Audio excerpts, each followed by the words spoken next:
이별은 언제나 힘든 것 같습니다. 단기 선교 사역 중에 가장 힘든 사역 중에 하나가 사역을 다 마치고 현지인들과 마지막으로 좀 이별하는 그런 시간인 것 같습니다. 지난 여름 방콕 우리 단기 선교 갔을 때도 목요일 저녁에 같이 사역했던 간사님들 또 현지 순장님들 다 불러가지고 학교 근처에 그 코리안 바베큐 식당이 있었습니다. 고기 뷔페, 삼겹살 이런 같이 먹고 이제 거기가 2층이었고 이제 1층으로 내려와서 각자 이제 헤어져야 되는데 아무도 안 가는 거예요. 그래서 이제 마지막으로 우리 인사하고 헤어지자. 그래서 마지막으로 뭐 다 인사하고 막 악수하고 안고 뭐 그리고도 아무도 안 가더라고요. 그래서 이제 사진을 찍자. 그리고 다 같이 또 사진을 찍고 가자고 하는데 또 아무도 안 가더라고요. 그래서 이렇게 이별하는 시간이 굉장히 힘든 것 같습니다. 그리고 우리가 이제 그 다음 날 금요일 날 저녁에 공항을 갔는데 거기도 이제 그 중에서 일부 간사님들 학생들이 나와 계신 거예요.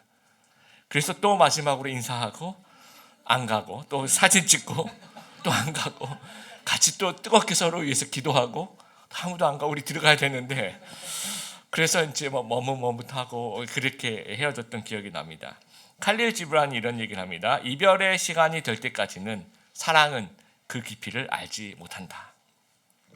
윌리엄 브레이크라는 사람의 그림입니다.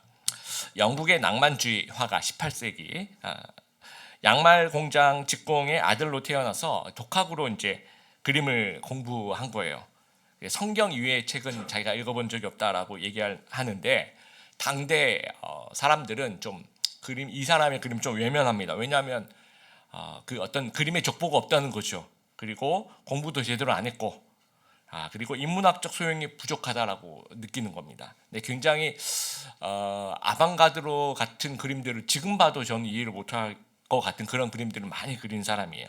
상상력이 굉장히 풍부한 사람인데 그 당시에는 인정을 받지 못했지만 나중에 후대 요즘 들어서 미술 평론가들은 영국이 만들어놓은 최고의 화가다라고 얘기를 하고요. 애플의 스티브 잡스가 자기가 제일 좋아하는 화가가 이 윌리엄 브레이크다라고 얘기한 적이 있습니다. 그러니까 1795년 이 그림이 오늘 본문 말씀을 가지고 또 상상력 그 작가의 상상력을 더해서 여러 그 작가의 성화들이 있어요. 특히 이제 루키 지금 이 헤어지는 이 장면을 가지고 그린 여러 가지 제가 그 성화들을 봤는데 제가 볼 때 가장 오늘의 말씀을 잘 이해한 그림이 아닐까 그렇게 생각이 됩니다. 그림에 보시면 셋 다 눈물을 흘리고 있습니다. 이별의 장면입니다. 왼쪽에 있는 그 짙은 옷 입은 여인 뒤에 이렇게 잘 보실지 몰라도 이렇게 광채, 헤일로라고 하죠. 광채가 나고요. 표정을 보시면 굉장히 뭔가 초월한 그런 표정입니다. 그 다음에 이제 손바닥을 보면 이렇게 손바닥을 피면서 이것도 하나의 어떤 초월한 무엇인가 다 내려놓은 그런 표정입니다. 젊은 두 여인이 똑같은 흰옷을 입었어요. 뭔가 대조하기 위해서이죠. 방향도 반대입니다. 오른쪽 여인은 이제 멀어지고 있고요. 왼쪽 여인은 딱 달라붙어 있습니다. 근데 저는 이 딱 달라붙어 있는 이 모습이 굉장히 성경적으로 잘 그렸다라고 생각합니다. 지난 시간에 나오미가 이제 두 며느리들에게 친정으로 돌아가라고 이야기를 합니다. 그 후에 어떻게 되었을까요?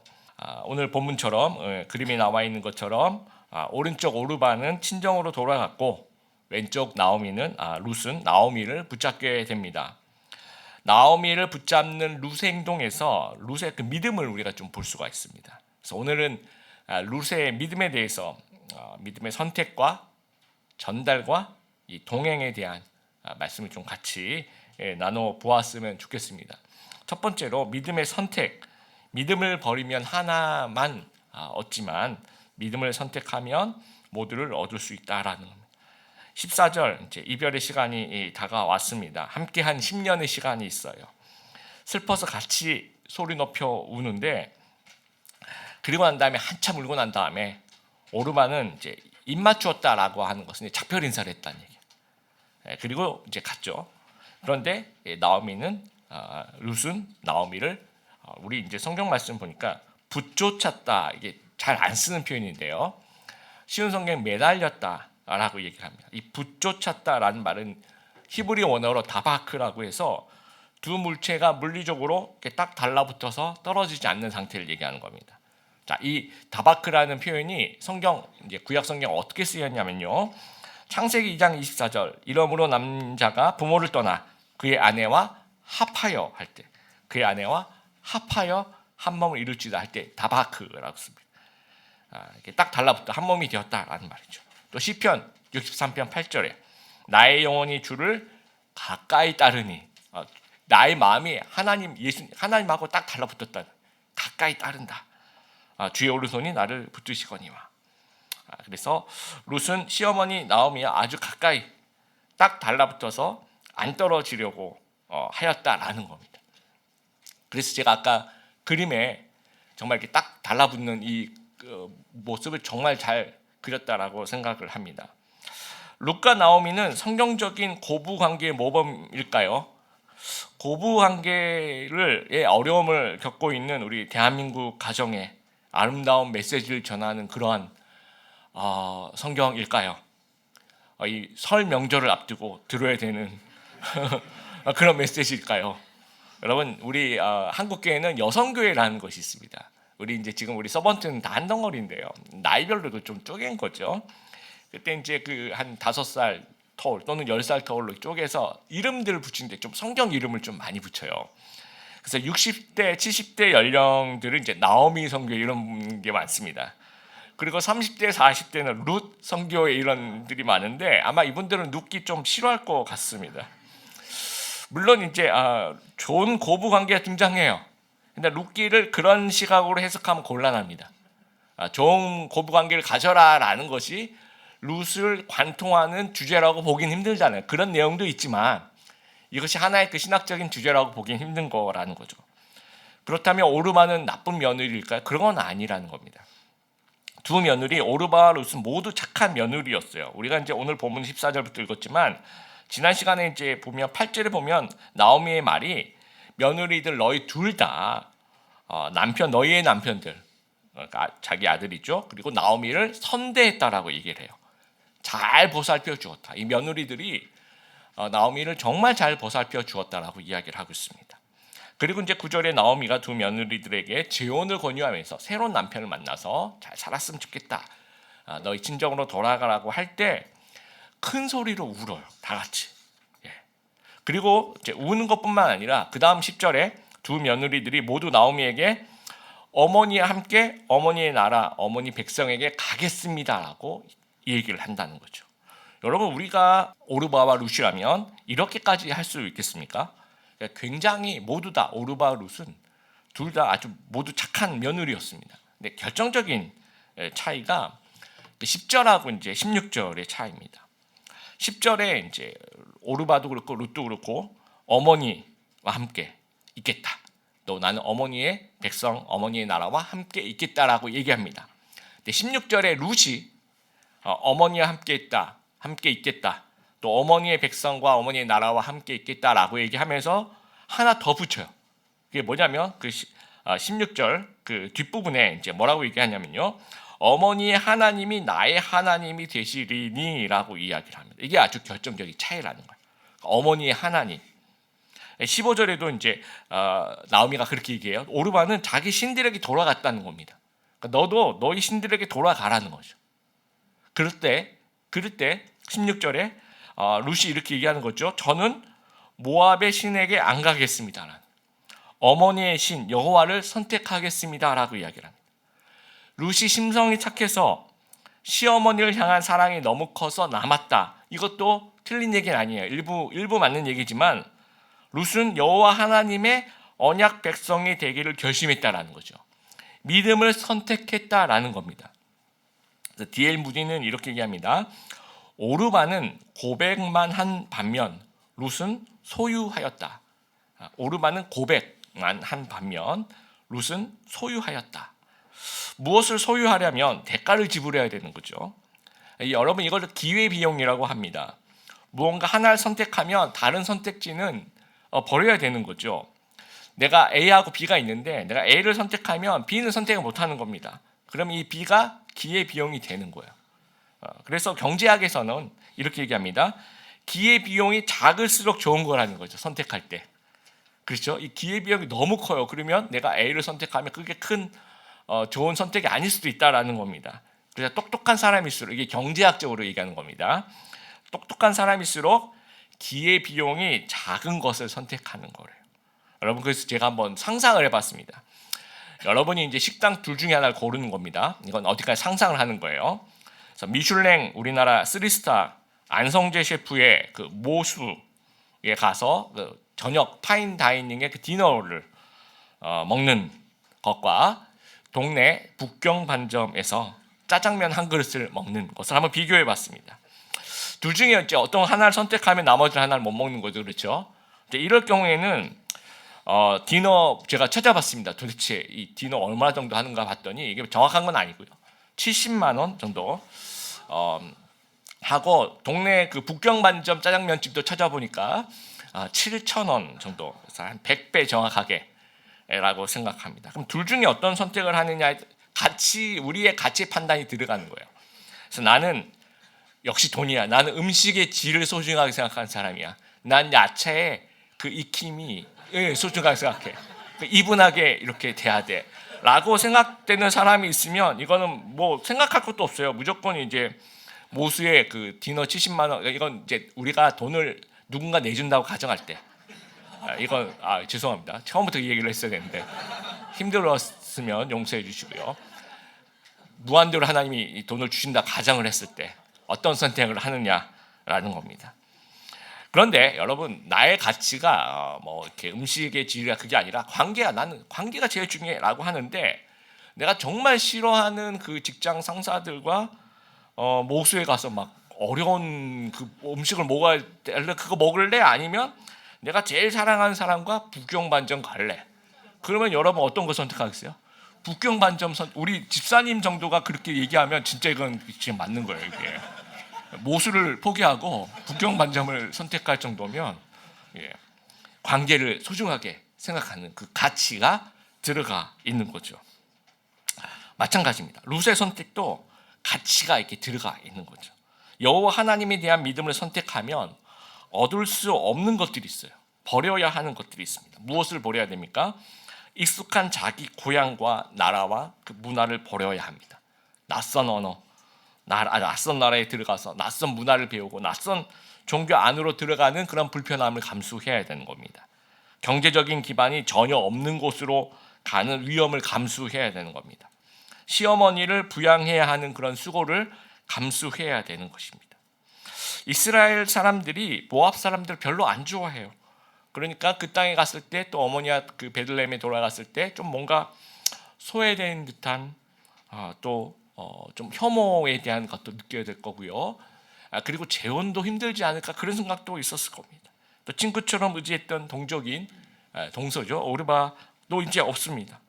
이때 그 선택의 순간에 룻의 가치가 드러나는 것입니다. 룻은 믿음을 선택했다라는 거예요. 그러니까 진정한 믿음은 나머지를 다 상대화시키는 거예요. 룻의 믿음은 현실과 상황을 뛰어넘는 겁니다. 계산 없이 붙잡는 거예요. 그래서 18절에 나오미가 룻이 자기와 함께 가기라 굳게 결심한 것을 보고 그에게 말하기를 그치니라. 그만큼 계산 없이 붙잡았다라는 거예요. 내가 소중하다고 생각하는 것을 선택을 하면 포기하는 것이 많아도 전혀 상관이 없는 겁니다. 여호와 하나님을 믿음으로 선택하면서 나머지는 기쁨으로 포기하는 거죠. 그래서 빌립보서 3장 7절 8절 사도 바울이 개역개정 한번 읽어보겠습니다. 시작. 그러나 무엇이든지 내게 유익하던 것을 내가 그리스도를 위하여 다 해로 여길 뿐더러 또한 모든 것을 해로 여김은 내 주 그리스도를 아는 지식이 가장 고상하기 때문이라. 그 밑에 쉬운 성경 제가 한번 읽어볼게요. 그때 이 모든 것이 내게 너무나 소중하고 가치 있는 것들이었습니다. 그러나 예수 그리스도를 만난 이후 그 모든 것이 아무 쓸모없는 것임을 알았습니다. 여러분, 믿음이란 건 참 신비한 것 같아요. 사도 바울처럼 그렇게 정말 예수님이 가장 소중해, 나머지는 상대적인 가치로 그렇지 않아 라고 결정을 하게 되면요, 포기한 그 이상을 좀 받게 돼요. 어떨 때는 우리가 붙잡으면서 축복을 받게 되기도 하고요, 어떨 때는 좀 내려놓으면서 더 큰 축복을 받게 되는 경우도 있다라는 거예요. 룻도 이제 나는 다 포기했어라고 생각되는 것은 나중에 다 얻게 됩니다. 여러분 다 결말을 아시지만 남편도 얻게 되고 아들도 얻게 되고요. 그다음에 주변 사람들의 사랑을 받게 돼요. 모압 사람이라고 그러지 않습니다. 그 베들레헴이 소문이 나요. 정말 훌륭한 사람이라고. 그리고 성경의 주인공이 되고 다윗의 족보의 이름이 올라가고 메시아의 족보에 마태복음의 메시아의 족보에 이름이 올라가는 그런 여인이 되었다라는 겁니다. 그래서 믿음을 버리면 하나만 얻을 수 있을지 몰라도 우리가 믿음을 선택하면 모두를 얻을 수 있다는 사실들을 우리가 기억하게 되길 바랍니다. 그래서 우리에게 있는 선택지들이 있어요. 그 경제학적인 관점으로 보지 말고 믿음의 눈으로 하나님과 관계된 일이라면 믿음의 눈으로 좀 바라보게 되길 바랍니다. 그래서 우리 성도님 중에 내가 예수님을 영접할까 말까 고민하신 분들이 있다면 이 룻과 같이 예수님을 믿기로 좀 결단하시는, 어떤 계산하지 않고 예수님이 가장 소중합니다, 예수를 아는 지식이 가장 고상합니다 라고 고백하며 예수님을 좀 믿으시는 우리 성도님들 되시길 바랍니다. 그리고 여러분들 가운데서 좀 헌신을 할까 말까 고민하시는 분이 있다면 아주 단순하게 예수님을 좀 따라가기로 결단하시는 우리 성도님들 되길 바랍니다. 그래서 룻과 같이 사도바울 같이 하나님을 붙잡는 그런 믿음의 사람 되시기를 주님의 이름으로 축복합니다. 두 번째, 믿음의 전달입니다. 예수를 전염시키는 사람이 되자라는 겁니다. 룻은 어떻게 이런 믿음이 생겼을까요? 누구를 통해서 여호와 하나님을 접하게 되었을까요? 룻이 하는 말 속에서 우리가 힌트를 찾아볼 수가 있습니다. 17절에 보니까 어머니께서 죽으시는 곳에서 나도 죽겠다, 거기서 나도 묻힐 것이다 라고 얘기를 합니다. 자, 이것이 정확하게 히브리식 장례 문화를 이야기를 하고 있습니다. 히브리식 장례 문화는 동굴 매장이죠, 그렇죠? 그 동굴의 안에 이제 가족 동굴 묘가 있다라는 거예요. 중앙에 있는 시체 안치실이 있어서 거기다 이제 안치해 놓으면 한 1년이나 2년 정도 시간이 지나가면 더운 나라기 때문에 시체가 다 썩 뼈만 남죠. 그럼 뼈를 다시 추스려 가지고 그 옆에 이제 동굴에 그 안치하는 그 항아리 같은 것들이 있죠. 오늘날로 우리로 보면 이제 납고를 안치를 하는 겁니다. 그래서 우리 여러분 그 구약 창세기 보면 헤브론 막벨라 굴 아시죠? 거기 누가 묻혀 있습니까? 가족 동굴 묘죠. 아브라함과 사레가, 또 그 아들 때인 이삭과 리브가가, 그 다음에 야곱과 레아가, 그 6사람이 그 동굴에 다 묻혀 있습니다. 자, 룻은 그럼 히브리식 장례 의식을 어떻게 알았을까요? 엘리멜렉과 말론과 기론과, 그렇죠? 그런 장례식을 직접 경험하면서 그 상주 나오미의 모습을 보았을 거예요. 그리고 17절에 보면 만일 내가 죽는 일 외에 어머니를 떠나면 여호와께서 내게 벌을 내리시고 더 내리시길 원하나이다 라고 이야기를 하면서 어머니를 떠나서 내가 맹세를 안 지키면 여호와라는 이름이 등장해요. 여호와라는 그 명칭은 히브리 사람들만 사용하는 그런 명칭입니다. 여호와 하나님께서 내게 벌을 내리길 원하신다. 이거는 이제 히브리식 맹세. 구약 사람들이 내가 뭘 잘못하면 여호와 하나님이 나에게 벌 내리시길 원하신다 라는 그 용어를 쓰고 있는 겁니다. 그래서 나오미에게 지금 영향을 받고 있는 거죠.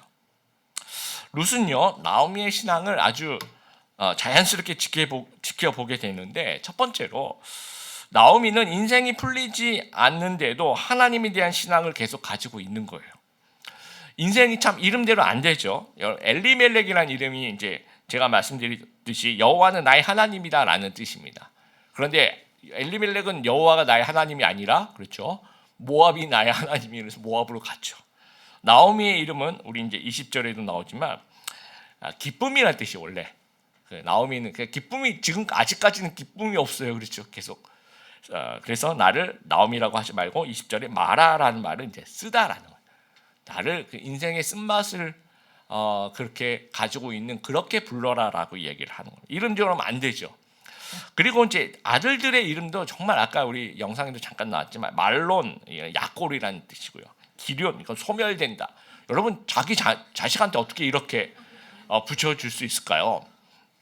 생각해 보면 우리 옛날에 이제 조선 시대 때나 아이에게 좋은 이름을 붙여주면 혹시나 이렇게 그런 미신이 있었던 거예요. 아이에게 뭐 개똥이 소똥이 뭐 이런 식으로 붙여서 오히려 귀신이 얘는 별로 중요하지 않는 애구나, 얘를 거듭도 보지 못하게 하는 그런 생각이 있었던 거죠. 아마 그랬던 것 같아요. 우리 부모님 인생이 엘리멜렉과 나오미가 이름대로 안 사니까 그러면 반대로 얘들 이름을 조금 이상하게 해놓으면 반대 청개구리 생각이죠. 반대가 되겠지라고 했더니 또 그대로 돼요. 또 얘들은 그 인생이 이게 뭔가 마음대로 잘 안 되는 거, 완전히 꼬인 거죠.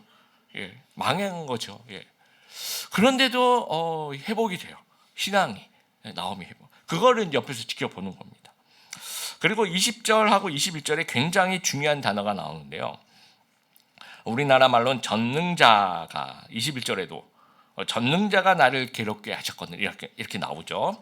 여러분 이 전능자라고 번역된 이 헬라어 원어는 여러분 잘 아시는 단어입니다. 엘샤다이 들어보셨어요? 엘샤다이. 예, 이게 불가능을 가능케 하는 하나님입니다. 하나님의 히브리어 이름이 가장 대표적인 것이 여호와와 엘로힘 이 두 개가 구약의 거의 대부분이 나와요. 근데 엘샤다이라는 이 전능자라는 단어는 거의 많이 나오지 않는, 특별히 어떤 전능하다라는 것을 의미할 때 나오는 그런 사용되는 그런 단어입니다. 창세기 17장에 아브라함이 99세 때 하나님이 나타나요. 그러면서 아들을 주시게, 99세에 아들을 주시면 이건 진짜 불가능을 가능케 하시는 거잖아요. 그럴 때 자기를 소개하면서 나는 엘샤다이다라고 얘기해요. 하나님이 나는 엘샤다이 하나님이야. 근데 우리말 성경에는 개역개정에 나는 전능한 하나님이다 이렇게 표현을 하는 겁니다. 근데 여러분 생각해 보세요. 나오미가 인생이 꼬이는데 무슨 전능자에 대한 얘기를 하고 있습니까? 전능자가 나를 괴롭힌다. 이것은 어떤 비아냥이라고 생각할 수 있어요. 하여튼 이렇게 꼬우는 거, 모순. 예. 근데 만약에 이것이 비아냥이었으면 베들레헴이 안 갔을 것 같습니다. 예. 그러니까 이게 뭐냐면 전능자가 나를 괴롭게 했다라는 그 팩트에 그 전능자의 좀 방점을 찍는 거야. 그래서 그 전능자가 지금 나를 괴롭게 했지만 그 이후에는 그래도 내가 하나님을 신뢰하기 때문에 베들레헴으로 돌아가는 거야. 그 이후에 전능자가 뭐 어떻게 하실지 모르겠지만 그 전능자 엘샤다이에 대한 그런 믿음이 나오미에게 있는 거예요. 그런 부분들이 이 룻은 나오미의 슬픔 가운데서도 그녀가 붙잡고 있는 여호와 하나님을 바라보게 되는 겁니다. 그래서 우리도 마찬가지죠. 우리가 인생이 잘 안 되고 뭐 잘 되고 이런 거 상관없이 우리가 누군가에게 영향을 끼칠 수가 있는데 그것이 우리가 하나님을 붙잡는다면 그 하나님을 붙잡는 모습이 누군가에게 영향을 끼칠 수 있다라는 거예요. 우리가 막 신인 대상 타서 막 여호와께 영광을 돌립니다. 이래야만 하나님께 영광을 돌리는 것이 아니라는 수도 있는 거죠. 내 인생이 나오미처럼 막 인생이 꼬이고 생각대로 잘 안 되고 그렇지만 엘샤다이 하나님을 좀 붙잡고 있는 그 모습이 다른 사람들에게 정말 선한 영향력을 끼칠 수 있다라는 겁니다.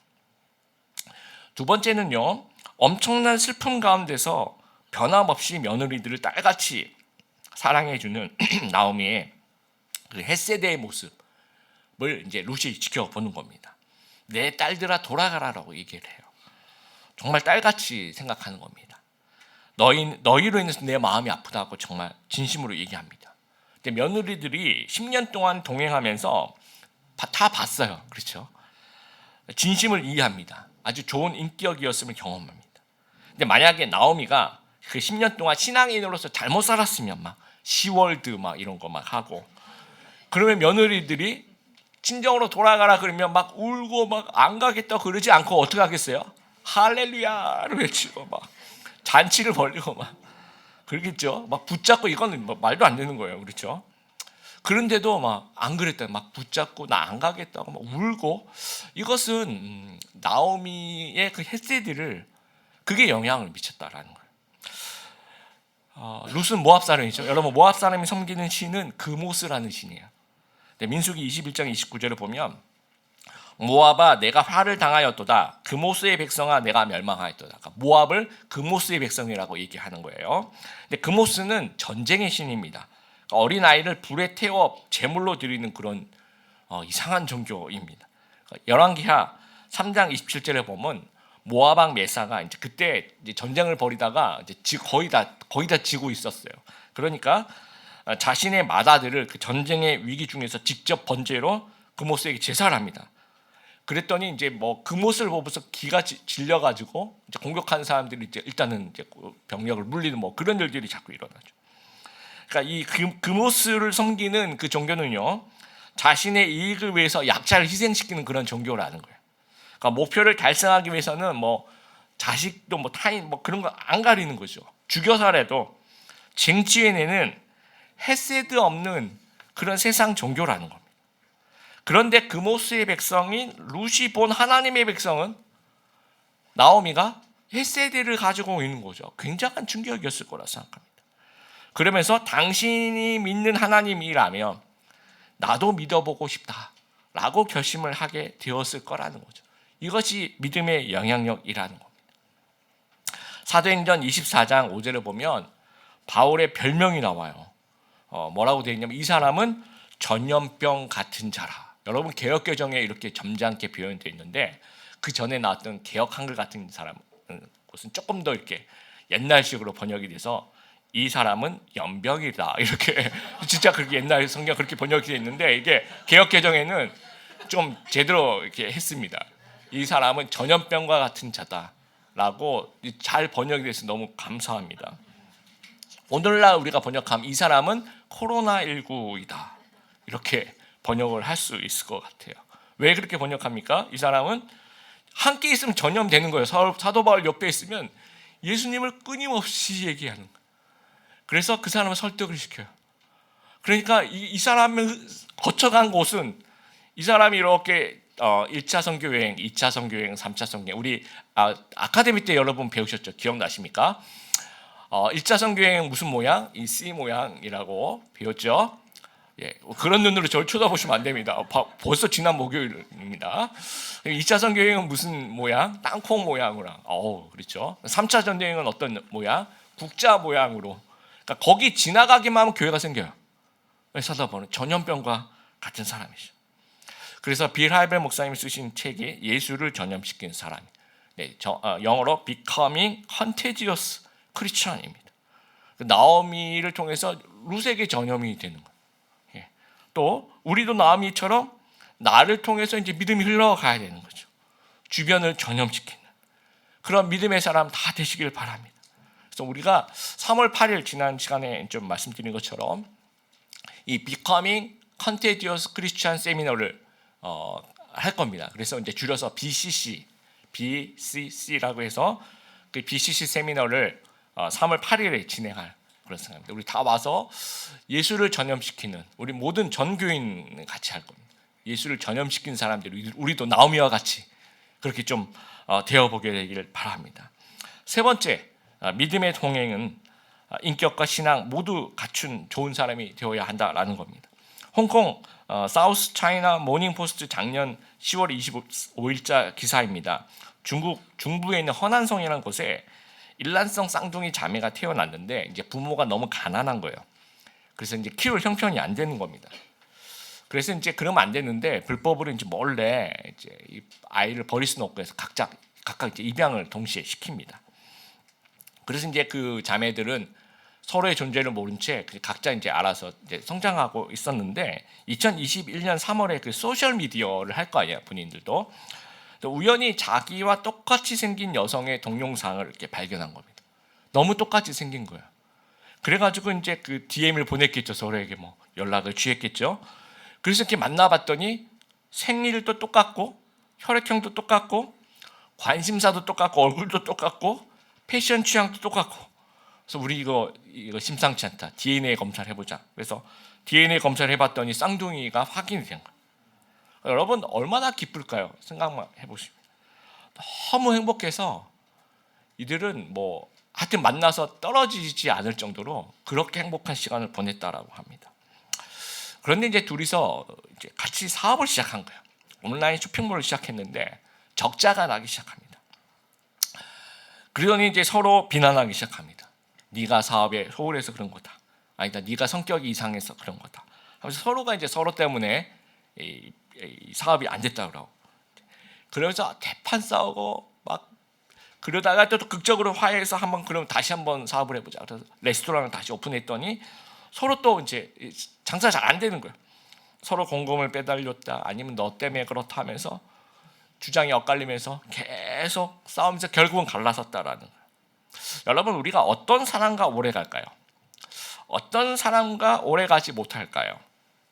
나오미와 오르바와 룻, 이 세 사람은 서로 위해주고 울 수 있는 정말 그 좋은 관계, 정말 좋은 사이입니다. 그런데 왜 끝까지 가지 못했을까요? 오르바는 인간적으로 굉장히 좋은 사람인데 인간적으로만 좋은 거죠. 인간적으로만 좋은 사이였다는 거예요. 오래가는 사이는요, 한 가지가 더 필요한데 그것이 신앙이에요. 신앙을 갖추어야 오래 갈 수 있다는 겁니다.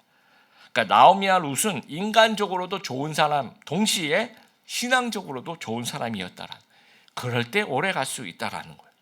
여러분, 우리 주위를 보면요, 인간적으로는 참 좋은 사람인데 신앙은 없어요. 이럴 때는 어느 순간까지는 참 좋아요. 좋은데 어느 정도 그 가치의 벽에 좀 부딪힐 경우가 있는 거죠. 아까 우리 영상에도 이거는 뭐 이게 팩트는 아닌 것 같고요. 그 오르바가 이제 모압으로 돌아가서 거기에 있는 블레셋 사람과 이제 사귀고, 그래서 이제 뭐 골리앗을 낳았다, 뭐 그런 어떤 전설의 고향 같은 이야기들이 나오는데 사실은 아닐 수도 있다라고 생각하는데요. 그러나 이 느낌은 알 수 있겠죠. 종교가 다른 어떤 신앙이 다를 경우에는 정말 나중에 이 후손과 이 후손이 대적할 수밖에 없는 그런 위치에 설 수 있다라는 겁니다. 또 반대로 교회에서 신앙은 참 좋아 보여요. 막 굉장히 신실하게 보이는데 실제로 만나서 인격을 우리가 이제 사귀어 보면 말도 거칠고 막 행동도 거칠고 인간적으로는 같이 있고 싶지 않은 막 그런 사람이라면 우리 어떤 느낌이 들까요? 다른 교회 가야지만. 그래서 다른 교회 갔어요. 근데 거기도 그런 사람이 또 있는 거예요. 제2의 제3의. 그래가지고 이제 계속 이렇게 돌다가 결국 이제 가나안 성도가 되는 거죠. 결국은 여러분, 인격과 신앙 둘 다 갖춘 사람들의 만남이 오래 가는 것 같아요. 그래서 이걸 좀 우리에게 좀 개인적으로 좀 적용했으면 좋겠습니다. 일단 내가 먼저 인간적으로도 좋은 사람이 되고 신앙적으로도 좋은 사람이 되는 거죠.